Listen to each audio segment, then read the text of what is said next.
கள்ள தீர்க்கதரிசிகள் 2 வகைப்படுவார்கள். இவங்களெல்லாம் அடையாளம் காண்றது ரொம்ப ஈஸியா பண்ணக்கூடிய ஒரு வழி டிசனிங் ஆஃப் ஸ்பிரிட்ஸ். யாருக்குள்ள என்ன ஆவி இருக்குன்ட்டு கொஞ்சம் பேசினாலே கண்டுபிடிச்சிடலாம். If the message is coming from God or from the devil. அது இல்லாதவங்க என்ன பண்றது? நல்ல மரம் கெட்ட கனி கொடுக்காது, கெட்ட மரம் நல்ல கனி கொடுக்காது. இது கூட நிறைய பேருக்கு கஷ்டம். ஸோ இதை டெஸ்ட் பண்றதுக்கான ஒரு வழி நான் ஒரு டிசைன் பண்ணி வச்சிருக்கேன். நான் அதை ஷேர் பண்றேன். அவ்வளவுதான். This is going to be a very short video. நம்மளை தேடி ஒரு தீர்க்க தரிசனம் வரணும்னா கர்த்தர் என்கிட்ட ஏதோ சொல்ல விருப்பப்படுறாரு. அதுதான் ஒரே காரணமா இருக்கும். அதை நம்பணும்னா அது எந்த வாயிலிருந்து வருதோ அந்த வாய்க்கு டெஸ்ட் வைங்க. உங்க ஆத்மாக்கு பாரப்படாதவங்க உங்களுக்கு தீர்க்க தரிசனம் சொல்றாங்கன்னா அது ஏத்துக்காதீங்க. கர்த்தர் உங்ககிட்ட எதனா கொண்டு வந்து சேர்க்கணும்னு நினைச்சாருன்னா உங்க வீடு தேடி உங்க வாசல் வந்து கதவு தட்டும். எனக்கு தெரிஞ்சு சோஷியல் மீடியால ப்ராஃபட்டிக் மினிஸ்ட்ரின்னு பண்றவங்க சொல்ற எல்லாருமே கள்ள தீர்க்க தரிசனங்கள் சொல்லியிருக்கிறாங்க. தேடி போய் கேட்க கூடாதா அப்படின்னா கேட்கலாம், பட் யார்கிட்டன்னு போய் கேட்பீங்க? இது கொஞ்சம் காம்ப்ளிகேட்டட் தான். அதுக்கு திறன் இல்லாதவங்க தான் அந்த மாதிரி கள்ள தீர்க்க தரிசிகள் கிட்ட போய் ஏமாறுறாங்க. ஃபால்ஸ் ப்ராஃபிட்ஸை அடையாளம் காண்றது எப்படின்னு கொஞ்சம் பார்க்கலாம். எனக்கு தெரிஞ்சதை நான் ஷேர் பண்ணுறேன். என்கிட்ட ஒருத்தர் கேட்டிருந்தாரு, கொஞ்சம் நாள் ஆயிடுச்சு. சாரி ப்ரோ, ஒரு மாதம் மேலே ஆயிடுச்சு. I hope this is useful. So false ப்ராஃபிட்ஸ்ன்னு வரும்போது நான் இப்படி தான் புரிஞ்சுக்கிறேன். 2 வகைப்படும். கள்ள தீர்க்கதரிசிகள் 2 வகைப்படுவார்கள். ஒன்று நம்மளை தேடி வந்து சொல்லப்படுற கள்ள தீர்க்க தரிசனங்கள். 2வது நாம தேடி போய் கேட்குற கள்ள தீர்க்கதரிசிகள். இவங்களெல்லாம் அடையாளம் காண்றது ரொம்ப ஈஸியா பண்ணக்கூடிய ஒரு வழி டிசனிங் ஆஃப் ஸ்பிரிட்ஸ். ஓகே, இது வந்து கர்த்தர் கிருபையில தான் நம்ம டிசைன் பண்ண முடியும். ஆர் ஆவிக்குரிய வாழ்க்கையில நீங்க மெச்சூர் ஆயிட்டீங்கன்னா, பரிபூர்ணம் அடைஞ்சிட்டிங்கன்னா, யாருக்குள்ள என்ன ஆவி இருக்குன்ட்டு கொஞ்சம் பேசினாலே கண்டுபிடிச்சிடலாம். If the message is coming from God or from the devil. Okay, அதெல்லாம் மெச்சூர் ஆன பேருக்கு கிடைக்கிற பெனிஃபிட்ஸ். அது இல்லாதவங்க என்ன பண்ணுறது? மெச்சூர் ஆகலை, ஒன்றும் பரிபூர்ண அடையல, இப்போ நான் எப்படி ஐடென்டிஃபை பண்ணுறது? எனக்கு ஆவிகளை பகுத்தறிகிற வரம் இல்லை அப்படின்னா என்ன பண்ணுறது? அதுதான் நான் ஷேர் பண்ணுறேன். டெஸ்ட் பண்ணி பார்க்கலாம். இயேசு வந்து மத்தேயுல மலை பிரசங்கத்தில் சொல்லுவார், ஆராய்ந்து பாருங்கள், நல்ல மரம் கெட்ட கனி கொடுக்காது, கெட்ட மரம் நல்ல கனி கொடுக்காது. ஒரு மரத்தை அதோடைய கனிகளினால் கண்டறியலாம் அப்படின்ட்டு சொல்லுவார். இது கூட நிறைய பேருக்கு கஷ்டம். கனிகள் எப்படி நம்ம கண்டறிகிறது? எல்லாருமே வேஷம் போடுறாங்களே, நிறைய பேர் மாய்மாலம் பண்ணுறாங்க. கனிகள் வெளியே தெரிகிறது தான் கனிகள். அதை வச்சு எப்படி ஆராயிறதுன்னா கொஞ்சம் கஷ்டம் தான். I understand. அதனால தான் இவ்வளோ கள்ள தீர்க்கதரிசிகள் நிறைய பேர் இருக்கிறாங்க. ஸோ இதை டெஸ்ட் பண்ணுறதுக்கான ஒரு வழி நான் ஒரு டிசைன் பண்ணி வச்சுருக்கேன். நான் அதை ஷேர் பண்ணுறேன். அவ்வளோதான். This is going to be a very short video. So நம்மளை தேடி வர கள்ள தீர்க்கதரிசிகளை அடையாளம் காட்டுறது எப்படி காணலாம் அப்படின்னா, நம்மளை தேடி ஒரு தீர்க்க தரிசனம் வரணும்னா அதை ஃபஸ்ட்டு புரிஞ்சுக்குவோம். நம்மளை தேடி ஒரு தீர்க்க தரிசனம் வரணும்னா கர்த்தர் என்கிட்ட ஏதோ சொல்ல விருப்பப்படுறாரு. அதுதான் ஒரே காரணமாக இருக்கும். என்ன ப்ரிசர்வ் பண்ணுறதுக்கு, காப்பாற்றுறதுக்கு, ப்ரொடெக்ட் பண்ணுறதுக்கு, இல்லை வழி நடத்துறதுக்கு, சீர்படுத்துறதுக்கு, இல்லை எனக்கு ஆசீர்வாதம் கொடுக்கறதுக்கு, என்கரேஜ் பண்ணுறதுக்கு, விசுவாசத்தை ஸ்ட்ராங் ஆக்கிறதுக்கு, இந்த மாதிரி எதனா ஒரு காரணம் இருக்கும். பெனிஃபிஷியல் ஃபார் த ஸ்பிரிட், உங்கள் ஆத்மாக்கு நன்மையானதாக இருக்கும் ஒரு காரணம். கர்த்தர் ஒரு தீர்க்க தரிசனத்தை நம்மகிட்ட அனுப்புகிறாருன்னா it is basically for your soul. அந்த தீர்க்க தரிசனத்துக்கு நீங்கள் கீழ்ப்படியணும், இல்லாட்டி செவி கொடுக்கணும், இல்லாட்டி அதை நம்பணும். இந்த விஷயங்கள்லாம் பண்ணணுன்றது கர்த்தர் சித்தமாக இருக்கும். ஸோ என்ன பண்ணலான்னா, ஒரு கள்ள தீர்க்க தரிசனம், ஏதோ ஒரு தீர்க்க தரிசனம், கள்ளதோ இல்லையோ நம்ம டெஸ்ட் பண்ண தான் தெரியும். நம்மளை தேடி வர தீர்க்க தரிசனத்தை கேட்டுக்கோங்க. ஃபஸ்ட்டு நல்லா கேட்டுக்கோங்க. அதை நம்பணும்னா அது எந்த வாயிலேருந்து வருதோ அந்த வாய்க்கு டெஸ்ட் வைங்க. அதாவது அந்த மனுஷனுக்கு, ஆணோ பெண்ணோ, பெண்களும் தீர்க்க தரிசனம் சொல்லலாம் இருக்குது. பைபிள்லேயே எக்ஸாம்பிள்ஸ் இருக்குது. பிலிப்போட பெண்கள் எல்லாருமே தீர்க்க தரிசிகள். ஸோ அந்த வாயை டெஸ்ட் பண்ணுறது எப்படி பண்ணலாம்?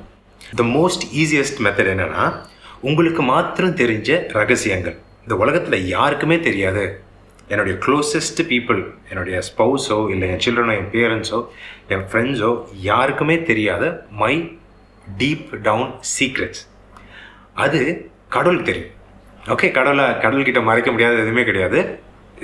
இந்த பேசிஸில் தான் இந்த டெஸ்ட் வைக்க முடியும்.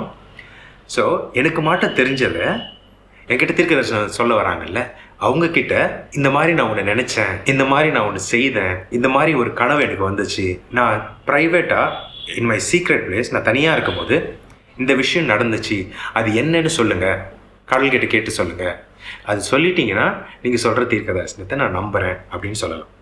ஓகே, ஸோ நீங்கள் தான் சூஸ் பண்ணணும் எந்த இன்சிடெண்ட்டு இல்லை எந்த ஆக்ட் ஆர் எந்த தாட் அதுன்னு நீங்கள் தான் டிசைட் பண்ணணும்.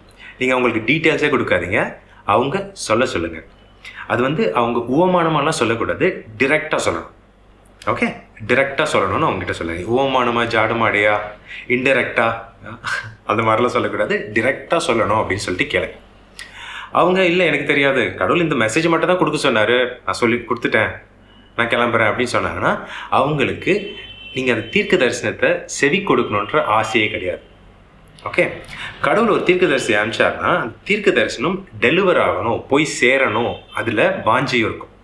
ஓகே, ஒரு தீர்க்கதரிசினா வாஞ்சை இருக்கும். ஏன் கர்த்தர் ஒருத்தருக்கு தீர்க்க தரிசனம் கொடுக்க சொல்கிறாருன்றது தீர்க்கதரிசின்னு சொல்கிறவங்களுக்கு தெரியும். ஏன்னா அது ஒரு ஆத்மா சம்மந்தப்பட்ட விஷயத்தை கடவுள் தீர்க்க தரிசனமாக கொடுக்குறாரு. Okay, it's special and it is important for that soul. Okay, உங்கள் ஆத்மாவுக்கு பாரப்படாதவங்க உங்களுக்கு தீர்க்க தரிசனம் சொல்கிறாங்கன்னா அது ஏற்றுக்காதீங்க.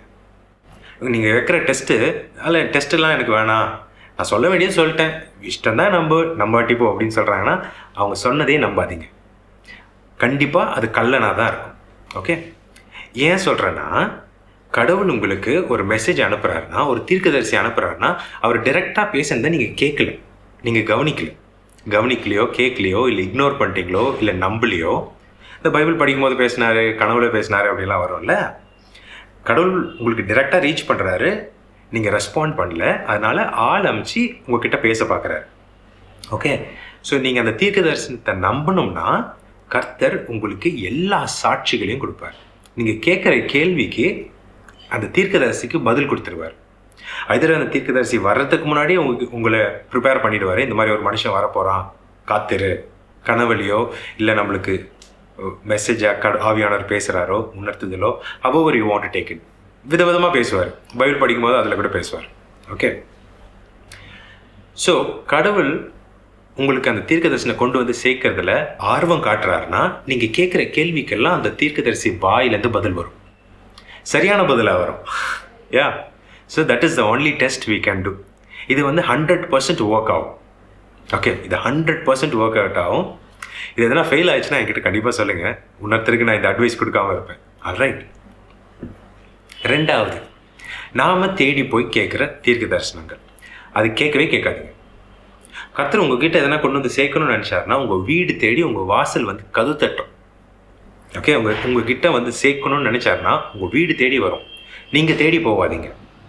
நீங்கள் தேடுறதுனா ஜபத்தில் ரகசியத்தில் தேடுங்க கர்த்தரை. பைபிள் மூலமாக பேசுவார், மனுஷங்க மூலமாக பேசுவார், விதவிதமாக பேசுவார், இயற்கை மூலமாலாம் பேசுவார். எனக்கு வானத்தில் க்ளவுட்ஸ் இருக்குல்ல, க்ளவுட்ஸில் ஃபார்மேஷன்ஸ் மூலமாக என்கிட்ட பேசியிருக்கிறாரு. ஐயோ, நிறைய பார்த்துருக்கேன், நான் ஃபோட்டோலாம் எடுத்து வச்சுருக்கேன். I don't want to show, that's my personal stuff. விதவிதமாக பேசுவார், இயற்கையில் அமேசிங்காக பேசுவார். எனக்கு நான் சாட்சிகள் நிறையா கேட்பேன். கடவுளே, இது நீங்கள் தான் சொல்கிறீங்கன்னா இதுதான் இதுக்கு அர்த்தமானா எனக்கு சாட்சி கொடுங்க அப்படின்னு கேட்பேன். நான் ஏகப்பட்ட தடவை சாட்சி கேட்பேன். 2-3 தடவை, 10 தடவை, 15 தடவை, சில தடவை 50 தடவைக்கு மேலாம் போயிருக்கு. எத்தனை தடவை சாட்சி கேட்டாலும் கொடுத்துக்கிட்டே இருப்பார். நான் நிறைய பைபிளில் தேடுவேன். நான் சும்மா பைபிள் படிக்கிறேன், கடவுளை எனக்கு சாட்சி கொடுங்க, அப்பா சாட்சி கொடுங்க. நான் பைபிள் படிச்சுட்டே இருக்கேன். இது மூலமாக அந்த தீர்க்க தரிசனம் அந்த ரெவலேஷன் எனக்கு தான், இதுதான் அர்த்தம் அப்படின்றத நீங்கள் ப்ரூவ் பண்ணுங்கள், நான் படிச்சுட்டே போகிறேன் அப்படின்ட்டு படிப்பேன். கண்டினியூஸாக நிறைய சாட்சிகள் கொடுப்பார். ஸோ நீங்கள் தேடி போகாதீங்க. ஓகே, ஏன்னா எனக்கு தெரிஞ்சு சோஷியல் மீடியாவில் ப்ராஃபட்டிக் மினிஸ்ட்ரின்னு பண்ணுறவங்க சொல்கிற எல்லாருமே கள்ள தீர்க்க தரிசனங்கள் சொல்லியிருக்கிறாங்க. எல்லாமே கள்ள தீர்க்க தரிசியானா தெரியாது. சில நேரத்தில் அவங்க they can be deceived by the devil and தீர்க்க தரிசனம் வரைச்சிடலாம். நிறைய பேர் டிசீவ் ஆகி நிறைய பேசுகிறாங்க. எல்லாருமே ரட்சிக்கப்படாதவங்க, கடவுளோட தீர்க்கதரிசி இல்லை, அவங்களுக்கு அந்த வரம் இல்லை அப்படின்லாம் சொல்லிட முடியாது, டக்குன்னு சொல்லிட முடியாது. கொஞ்சம் நிறைய அப்சர்வ் பண்ணோம். சில பேரை நான் கான்ஃபிடென்ட்டாக சொல்லுவேன் ஓநாய்கள்ன்ட்டு, எல்லாரையும் என்னால் சொல்ல முடியாது. ஸோ நீ தேடி போய் கேட்குறத அவாய்ட் பண்ணுங்கள். உங்களை தேடி வரும். தேடி போய் கேட்கக்கூடாதா அப்படின்னா கேட்கலாம், பட் யார்கிட்டன்னு போய் கேட்பீங்க? ஒரு மனுஷனுடைய கனிகளை வச்சு ஆராயணும். நீங்கள் நீங்கள் எங்கேயோ ஒரு தீர்க்கதரிசி போய் கேட்குறீங்கன்னா அவங்கள அப்போ தான் முதல் முறை மீட் பண்ணுவீங்களா இருக்கும், இல்லை அவங்கள பற்றி கேள்விப்பட்டீங்களா இருக்கும், அவங்களோட வாழ்க்கை எப்படி இருக்குது, அவங்க ஆவியின் கனிகள் எல்லாம் வெளிக்காட்டுறாங்களா அப்படின்னா நீங்கள் 24/7 அவங்கள ஃபாலோ பண்ணணும். இல்லாட்டி அந்த தீர்க்கதரிசி உங்கள் கம்யூனிட்டியில் வாழணும், டெய்லி மீட் பண்ணுறது, நிறைய இன்ட்ராக்ஷன்ஸ் இருக்கணும், அவங்கள அப்சர்வ் பண்ணணும். இந்த மாதிரி நிறைய விஷயங்கள் இருக்குது. இது கொஞ்சம் காம்ப்ளிகேட்டட் தான். அதுக்கு திறன் இல்லாதவங்க தான் அந்த மாதிரி கள்ள தீர்க்கதரிசிகள் கிட்ட போய் ஏமாறுறாங்க. ஸோ நீங்கள் அதை அவாய்டே பண்ணுறது best. Okay, that's what I would like to share. I hope this is all useful. நீங்கள் எதனா என்கிட்ட சொன்னால் மாத்திரம் போதும்னு நினச்சிங்கன்னா கீழே கமெண்ட்டில் சொல்லலாம். Or if you want to talk to me, நான் சொன்னது எதுனா தவிர கொஞ்சம் கிளாரிஃபிகேஷன் வேணும், இல்லை எனக்கு கரெக்ட் பண்ணணும், இல்லை எனக்கு வேறு ஒரு ஐடியா கொடுக்கணும் அப்படின்னு நினச்சிங்கன்னா டிஸ்கிரிப்ஷனில் இருக்க இன்ஸ்டாகிராம் லிங்க் மூலமாக என்னை காண்டாக்ட் பண்ணி கால் பண்ணி பேசிக்கலாம். That's the end of this episode. இதோட ப்ரீவியஸ் எபிசோட்ஸ் நீங்கள் பார்க்கணும்னு நினச்சிங்கன்னா கீழே இருக்க லிங்க்கில் பார்க்கலாம். If you want to follow, மேலே இருக்க லிங்க்கில் ஃபாலோ பண்ணலாம். May the lord God give you more understanding on how to identify false prophets. In Jesus' name, Amen. See you in the next episode.